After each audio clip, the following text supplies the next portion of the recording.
Est-ce que 1000 calories de carottes est égal à 1000 calories de chips? Au niveau calorique, oui. Mais au niveau composition corporelle, non. En fait, ce qui est très important, c'est de prendre en considération le rôle des aliments sur nos hormones.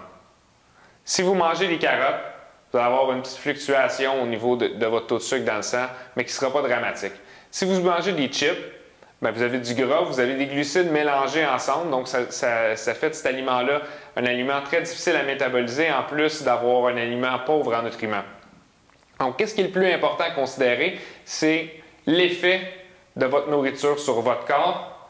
Donc, si vous avez 500 calories de steak versus 500 calories de pâtes, les pâtes vont faire augmenter drastiquement votre taux de sucre dans le sang, puis vont le faire chuter après. Donc, vous allez avoir de l'énergie, puis ensuite, vous allez vous endormir. Parce que vous avez une grosse fluctuation au niveau de votre taux de sucre, qui fait augmenter votre insuline considérablement. Donc, l'insuline augmente quand des sucres sont introduits dans votre sang. Les glucides font augmenter l'insuline, mais la protéine fait aussi augmenter l'insuline. Le seul macronutriment qui ne fait pas augmenter l'insuline est le gras. En fait, le gras aide à stabiliser le taux de sucre dans le sang.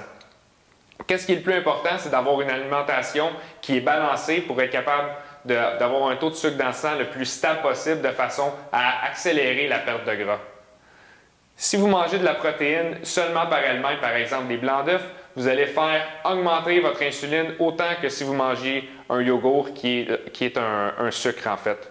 Donc c'est très important de balancer. Donc si vous mangez un œuf, mangez un œuf complet avec le gras et la protéine pour garder un taux de sucre dans le sang le plus stable possible. Si vous avez une alimentation qui est balancée, vous allez avoir une perte de gras qui va se faire continuellement puisque vous allez enclencher le processus d'utiliser votre gras corporel comme source d'énergie et non puiser votre énergie de l'alimentation, en fait, des sucres directement. J'espère que ça vous a éclairé un petit peu plus sur la question.